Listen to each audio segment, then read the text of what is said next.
মহোদয় মই মোৰ কবিতা কৈছো মোৰ মাৰ নামত ডিভোট মোৰ কবিতাৰ শিৰোনাম সূৰ্যটো দেখিছো ডুবিবলৈ ধৰিছে ৰঙা আকাশ কলা হৈ গৈছে মই যাব লাগিব অনেক বাট সন্মুখত কেৱল আন্ধাৰ আৰু আন্ধাৰ দেউতা হাতলৈ গৈছে মা কোৰ্টলৈ গৈছে কেশৰ হাজিৰা আছে ময়ো আছো ঘৰৰ পৰা বহু যোজন দূৰত ঘৰত খাবলৈ নাই দুখীয়াই সমবায়ৰ চাউল পায় আমাৰ মাৰ নামত ডিভোট হে আমি এই দেশৰ আৱৰ্জনা দুখীয়াই চাউল দাউল পালেও সেই চাউলৰ ভাত আমাৰ নাই ভনীজনী ডেংগু হৈছে সৰু ভাইটিয়ে চাহৰ দোকানত বাচন ধুইছে আৰু মই সভ্য সমাজৰ চৰকাৰী ৰাজপথত থিয় হৈ মাথো চিৎকাৰ কৰিছো কোনেও চিৎকাৰ নুশুনে কোনেও চিৎকাৰ নেদেখে কোনেও নেদেখে মহোদয় নথি পত্ৰৰ যেতিয়া মেটমৰা সম্ভাৰ লৈ এজন অশিক্ষিত মানুহে ফৰেনাৰ্ছ ট্ৰাইব্যুনেললৈ যোৱা যায় আৰু ফৰেনাৰ্ছ ট্ৰাইব্যুনেলসমূহ এক্সক্লুনেশ্যৰী ইনক্লুচিভ হৈ তাতে কাম নকৰে ফৰেনাৰ্ছ ট্ৰাইব্যুনেলসমূহক কোৱা হৈছিল মহোদয় আৰু এটা কবিতাৰ নাম শেষ কৰিম মহোদয় ইমান যন্ত্ৰণাৰ কথা যদি আজি এই সদনত যদি আমাৰ নিচিনা এজন উঠি অহা যুৱক যিসকলে এই মানুহখিনিৰ লগত দীৰ্ঘ সময় কাম কৰিছে যদি আমি ক'ব নোৱাৰো মই চবৰ কথাই কৈ আছো কোনো মই হিন্দু আৰু মুছলমান বুলি মই এটা শব্দ কোৱা নাই মই হিন্দু আৰু মুছলমান বুলি এটা শব্দ কোৱা নাই এই সদন সাক্ষী মই হিন্দু মুছলমান বুলি এটা শব্দও কোৱা নাই সভাপতি মহোদয় নিজেও সিগনেটৰী মানে আমাৰ এই ৰুল 50 তেখেতো ওয়ান অফ দ্য সিগনেটৰী অলপ ফ্ৰী টাইম দিয়া হোক কাৰণ এই বিষয়টো কথাটো হৈছে এআইডিএফৰ যিখিনি টাইম আছে মহোদয় যদি এইখিনি এক্সটেন্ড কৰিব বিচাৰে কৰিব পাৰে হ'ব শিওৰ আমাৰ টাইমৰ পৰা আমাক দি থাকক লিডাৰ মহোদয় নথি পত্ৰৰ ক্ষেত্ৰত মহোদয় নথি পত্ৰসমূহৰ ক্ষেত্ৰত যেতিয়া ফৰেনাৰ্ছ ট্ৰাইব্যুনেললৈ আপুনি যাব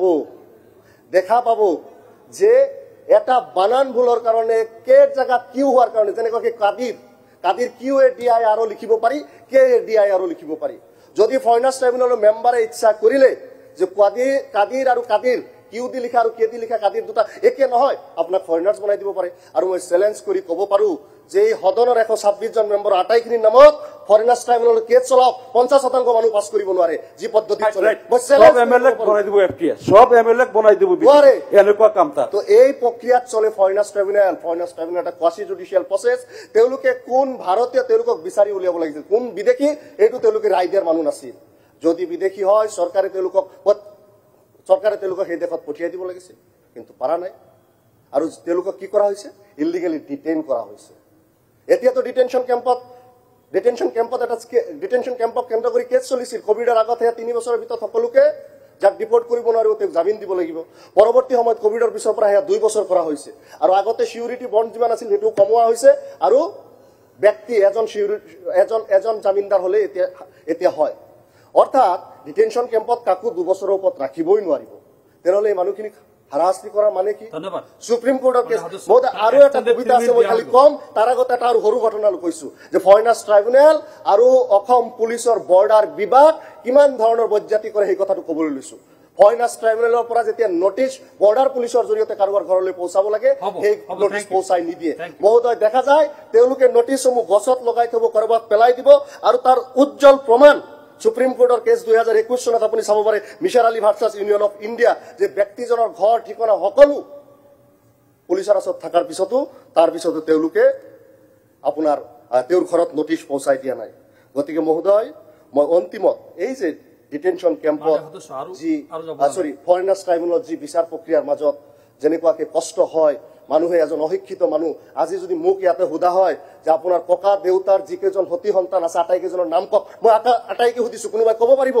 তেনেকুৱাকে সোধা হয় এজন অশিক্ষিত মানুহ আপোনাৰ পেহাৰ নাম আপোনাৰ পেহীৰ নাম কওক আপোনাৰ জেঠীৰ নাম কওক 7জন পেহী মই নোৱাৰিম মই চিন্তা কৰিছো মই সাক্ষী দিছো মোৰ 7জন পেহী 6জন পেহী মই নাম নাজানো কেনেকৈ জানিম মই আৰু তেওঁলোকক যেতিয়া সোধা হ'ব তেতিয়া কৈ কি হয় এইটো প্ৰজেক্টেড ফাদাৰ